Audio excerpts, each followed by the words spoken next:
오늘도 나를 잡아먹는 생각에 허우적대고 계신가요? 나는 왜 이렇게 예민하지? 나도 저 사람들처럼 생각 없이 살고 싶다. 그런 부러움을 느끼며 괴로워하고 계시진 않을까요? 이 영상은 그런 생각이 많은 이들에게, 제 자신에게 전하고픈 이야기입니다. 안녕하세요, 레조노트입니다. 생각이 한자어가 아니었다는 사실 알고 계셨나요? 생각이라는 말 자체는 순 우리말이지만 그 음을 따온 한자 표기도 존재한다고 해요. 날 생자와 깨달을 각자를 사용해 살아있음을 깨닫는다 라는 뜻이죠. 현대 사회에서 생각이 많다는 것은 질병 내지 문제로 여겨지곤 하죠. 효율과 전체성이 앞서는 가운데 예민한 소수는 비정상으로 치부되는 거죠. 이번 영상은 그런 생각 많은 사람들을 위한 위로이자 변호가 될 것 같아요. 물론 제 다른 영상들처럼 당신은 그대로도 괜찮습니다 하는 오글거리는 위로 같은 건 없을 거고요. 제 방식대로 생각이란 현상을 흥미롭게 풀어볼 테니까요. 아무쪼록 편한 마음으로 함께 따라와 주시면 좋을 것 같아요. 생각하면 가장 먼저 떠오르는 인물 데카르트로 시작해볼게요. 나는 생각한다, 고로 존재한다. 굉장히 유명하고 멋있는 말이죠. 이 말을 조금 더 깊이 파고들어 볼게요. 데카르트의 성찰에는 전능한 기만자라는 개념이 존재해요. 예컨대 전능하고 사악한 기만자가 우리를 둘러싼 모든 환경과 대상들, 심지어는 우리가 느끼는 감각까지도 속이고 기만하고 있다는 가정인데요. 이를 더 직관적으로 이해할 수 있는 예시가 있죠. 영화 트루먼 쇼. 나를 구성하는 모든 환경과 주변 인물들까지 전부 꾸며진 연출이고, 그 과정에서 내가 느끼는 감각의 흐름마저도 특정한 방향으로 강제되어 있어요. 그렇다면 우리는 이 상황에서 나라는 존재를 어떻게 자각할 수 있을까요? 작중에서 트루먼이 보여주었듯 그 답은 생각이었어요. 단순히 삶에 순응하고 의심 없이 살아가는 것이 아니라 아주 작은 이질감을 포착하고 그로부터 생각을 이어가 마침내 상품이 아닌 인격으로서의 자신을 발견했죠. 다시 데카르트의 말로 돌아와 볼게요. 나는 생각한다, 고로 존재한다. 생각하기에 존재한다, 이런 흐름의 1차원적인 인과관계로 보기보다는 두 문장을 동등한 위치로 병렬, 병치 구조로 보는 거예요. 존재하기 위한 원인으로서 생각을 바라보면 다시금 그 생각의 주도권을 뺏겨버리겠죠. 인과관계는 수직적이니까요. 따라서 우리는 생각을 원인이 아니라 증거로서 바라보는 거예요. 그를 통해 둘의 위치를 바꾸는 영명제가 가능해지는 거죠. 나는 존재한다, 고로 생각한다. 생각을 떨쳐내고 기피하며 부끄러워해야만 하는 대상이 아닌 내가 존재하는 한 당연한 것이 되는 거예요. 그를 통해 혼란스러운 이 세상에서 우리는 트루먼처럼 이질감을 포착하고 그 너머로 나아갈 수 있는 사람이 되고, 그 존재의 증명은 모든 것을 의심하는 우리의 생각이 되는 거죠.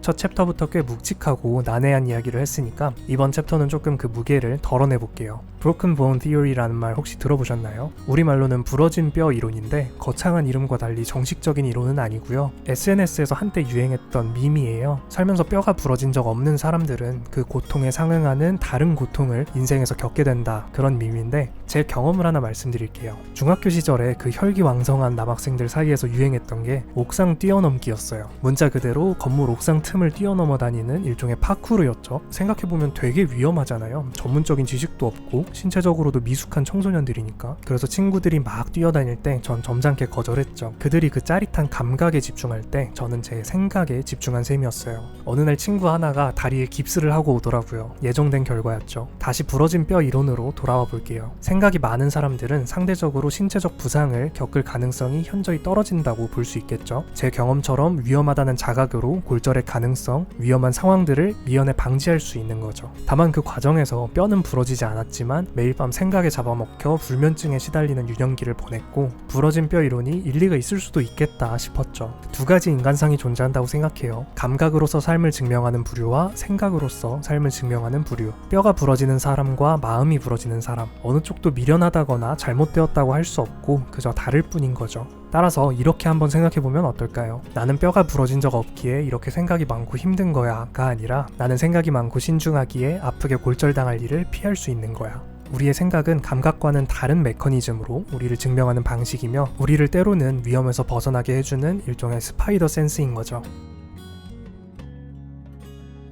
마지막 챕터인 만큼 더욱 가볍게 말장난을 좀 해볼까 해요. 생각과 비슷한 발음으로 생강이 있죠. 둘의 공통점이라고 한다면 아릿할 정도로 괴롭고 그 잔향이 오래도록 지속된다는 점인 것 같아요. 그런 면 때문에 우리는 생각을, 또 생강을 기피하곤 했던 것 아니었을까요? 일식 요리에서의 생강은 한식의 마늘 포지션처럼 활용도가 굉장히 높고 잡내 제거에는 정말 특출난 역할을 하는데요. 이 잡내 제거는 탈취의 개념이 아니라 더 강한 생강의 향으로 덮어버리는 작용에 가까워요. 잡내를 우리 우리의 잡생각에 비유한다면 역설적으로 그 생각들을 덮어줄 수 있는 것은 생강과 같은 더 진하고 강한 향의 생각이 되는 셈이죠. 따라서 우리에게 적절한 용량의 생각은 필요하고 효과적일 수 있다. 그렇게 한번 정리해보고요. 앞서 인트로에서 생각은 한자어가 아닌 순우리말이라고 말씀드렸는데, 그렇다면 생각을 나타내는 한자어는 무엇이냐? 사유가 있죠. 공교롭게도 이 사유라는 단어가 전혀 다른 여러 뜻을 가진 다이어라는 점이 참 재밌더라고요. 일이 일어난 까닭, 깊이 생각하는 것, 개인이 소유함,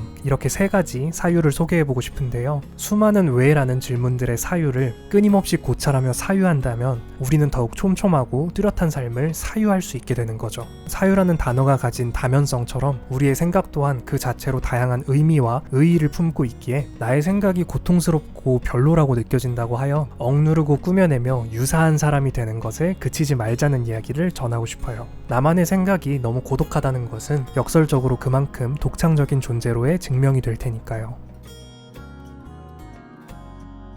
여기까지가 생각에 대한 제 생각들이었고요. 말이 되게 웃기네요. 생각에 대한 생각. 아무튼 마무리를 지어보자면, 나는 생각한다, 고로 존재한다 라는 말에서부터 시작해 그 구조를 병렬화함으로써 생각을 증거로서 바라보는 자세, 의심을 멈추지 않고 자신을 증명해내는 트루먼의 자세를 이야기해봤고, 부러진 뼈 이론을 통해 우리의 생각은 감각과는 다른 방식으로 작용하는 삶의 증명이자 안전장치일 수 있다는 시각도 들여다봤죠. 마지막은 가벼운 말장난으로 생각과 생강, 아릿하지만 효과적인 그 녀석을 조명하고 다방면의 사유를 통해 유사한 인간이 되지 않길 바라는 메시지를 전해봤어요. 여기까지의 생각들이 시청해주신 여러분의 과도한 생각을 해소해주는 답이 될 거라고는 보기 힘들겠죠. 어디까지나 또 하나의 생각일 뿐이니까요. 그럼에도 마지막으로 드리고 싶은 말씀은 위하여라는 워딩을 제목에 쓴 이유예요. 표면적으로는 생각이 많은 사람들을 위한 영상처럼 보여졌지만 이 지점까지 따라와 주신 분들이라면 뻔한 위로나 속 편한 해결 방법이 아니었다는 것을 아실 거예요. 생각이 많아 괴로웠던 인간이 여기에도 있습니다 하는 말을 건네고 싶었고요.